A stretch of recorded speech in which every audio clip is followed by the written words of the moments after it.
Hi, welcome to my video presentation. In this video, I'm going to talk about software development. And these are the topics that I'm going to discuss in this video. The description of software development techniques, the importance of each stage in the traditional software lifecycle, and the evaluation of alternative software development approaches. Basically, there's a lot of methodologies and techniques that the industries are using when developing a software project. And as a software developer, it is always depend on what kind of project that we are developing. And we are going to discuss those methodologies later on in this presentation. So let's go ahead on the introduction first. The system development lifecycle is an important part of software development. So the developers use this technique to successfully implement the project. So the software is a process of deployment of a network and a correct use of installation. Many deployments fail because of lack of consistency and practice. The developers must critically analyze all the applications that are being used in software development. The appropriate use of tools is the key to successfully connecting the networks. Therefore, techniques are important for every task involved in software development. So now let's go ahead here on those techniques that we're gonna discuss in this presentation. So according to Pat Zier in 2022, deployment is a process in which the developers must make sure of using correct tools for the applications to meet the requirements, because there are a lot of changes happening during the development. So like for example, in Java development kit, if two developers work along with one project, however, one has consistently updated versions while the other one is not aware of those changes when not given correct information about the things going on during development. There are many development tools that developers use depending on what applications they are using. So now let's go ahead on the example. So like for example here in Java source, and then step 1, and then they have to go through on the coding and review process, which is step 2. After coding of the project, so they're going to go through code review process, and that's where they're going to check all the codes, review, and then after that step 3, which is source control system. If there's any changes, they're going to do the processing here, and then after that step 4, which is automated building process, and that's where they're going to transfer all the codes through automated process. And then after that we have regression and load testing. This is they're going to go through final, which is they're going to test those codes if it's going to succeed or not. Otherwise, they have to go through on the source control system if there are any changes happening on the project.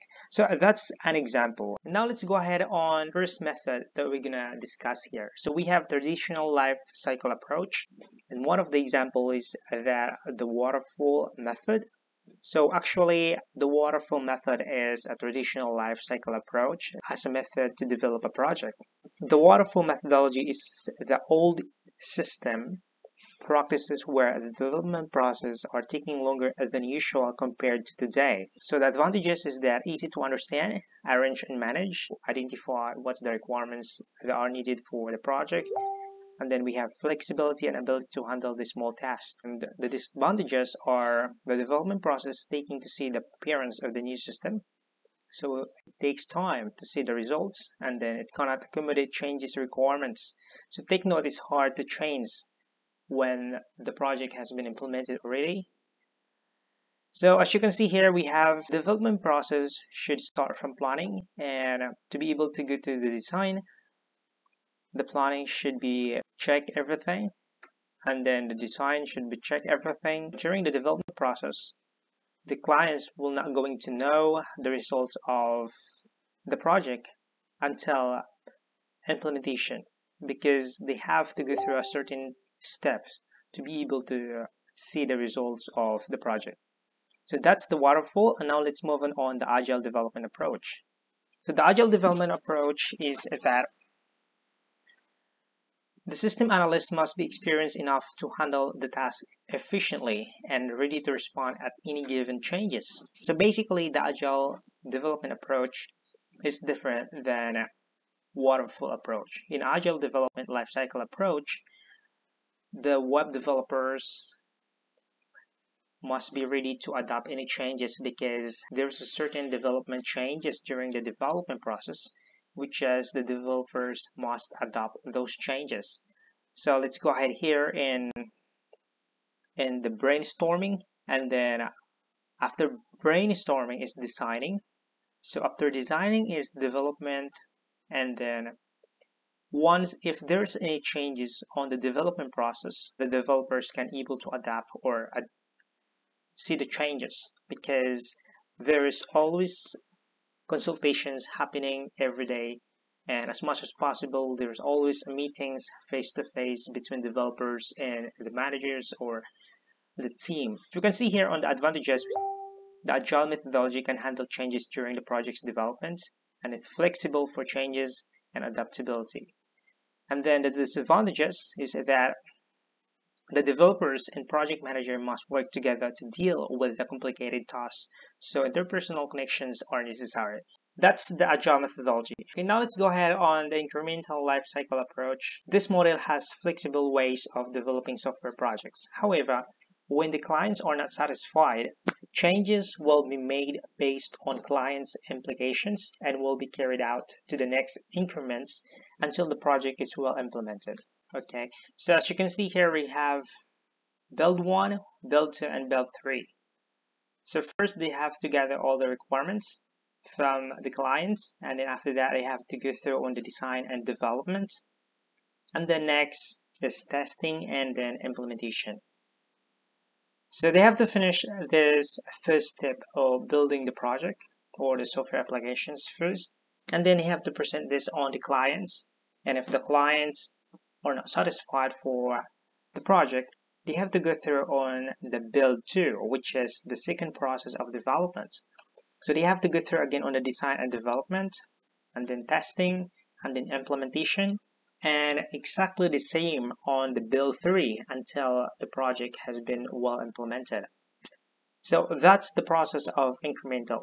First process of development, and then they have to go through on testing and implementation, and then present to the clients, and then if any changes happening, they have to go through on the second stage. They have to go through and repeat those processes until they finish the project.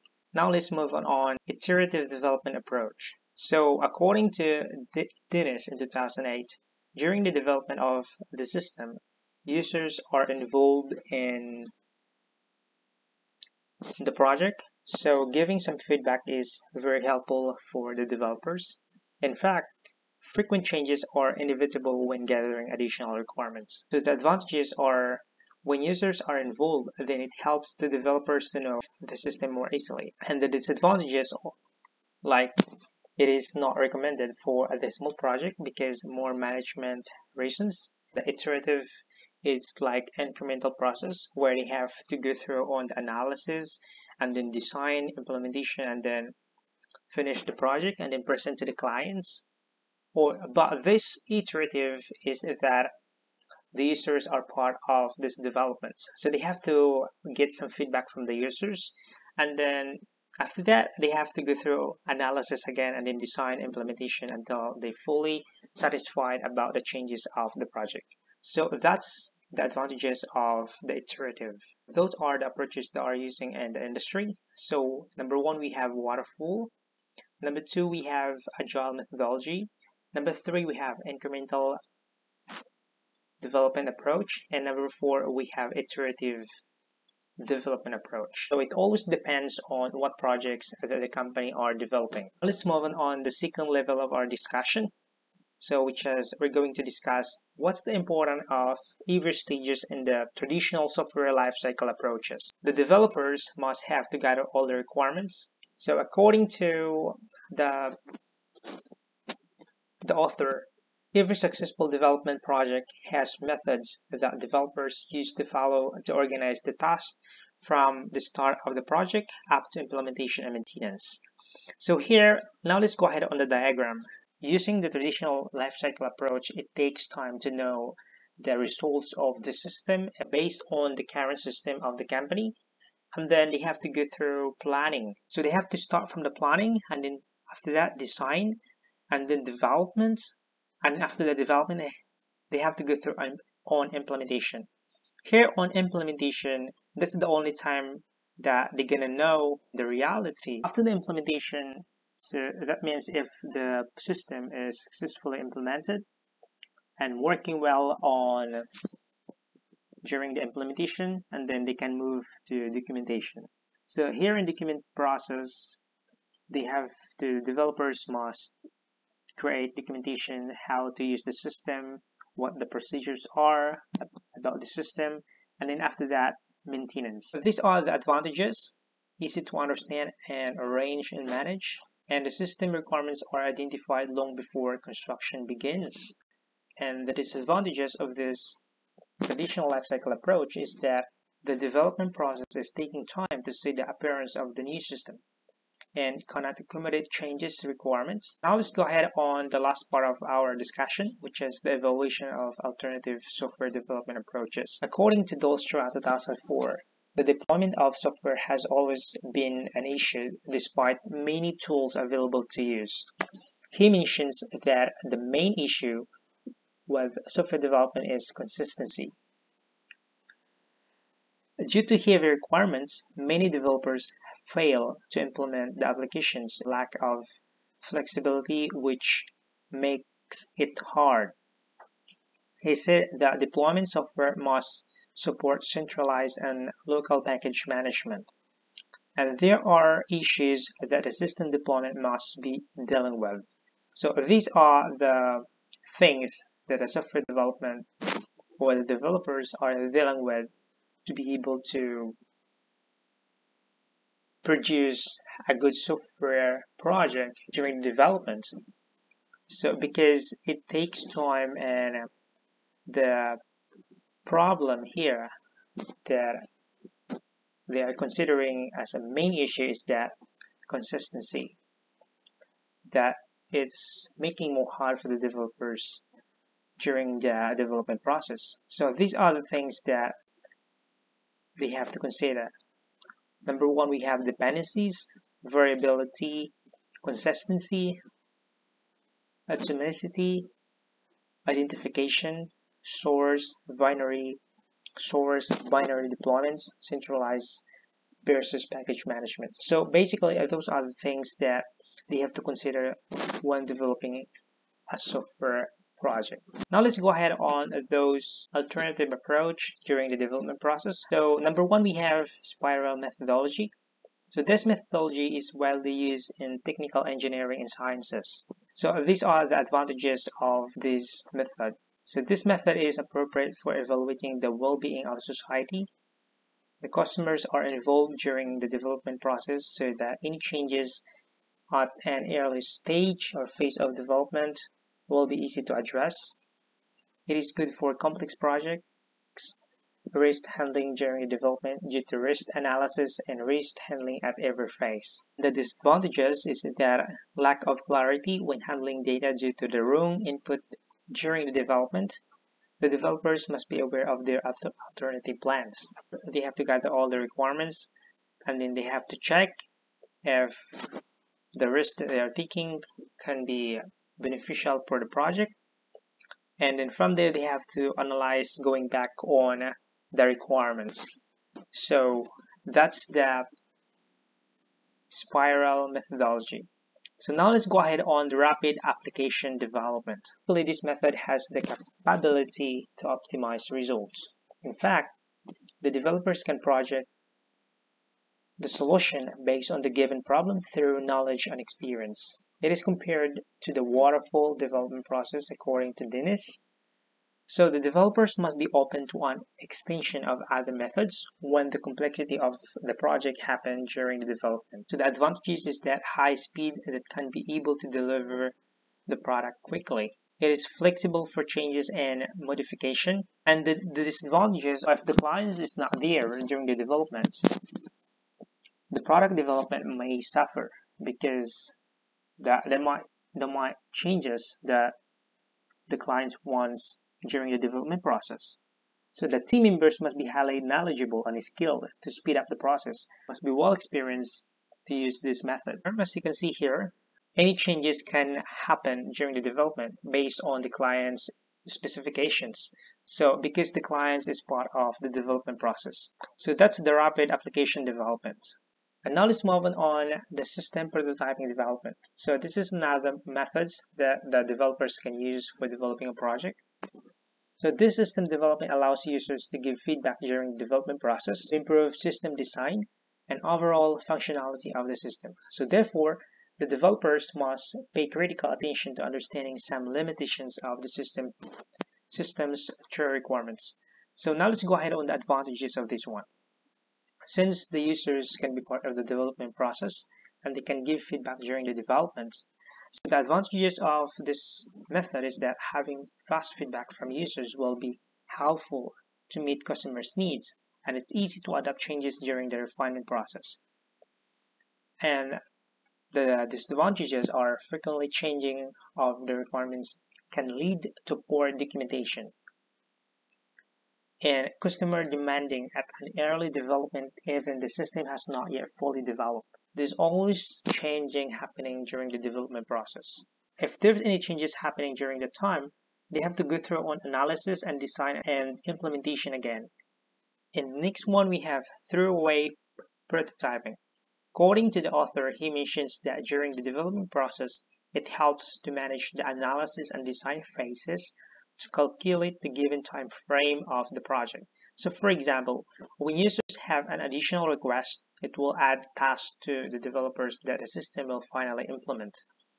So as you can see here on the diagram, we have planning and we have analysis. And then after analysis, if there's any additional requirements or changes from the clients, they have to analyze again. They have to go through another analysis again. And then after that analysis again, you have to go through on the design and then implementation.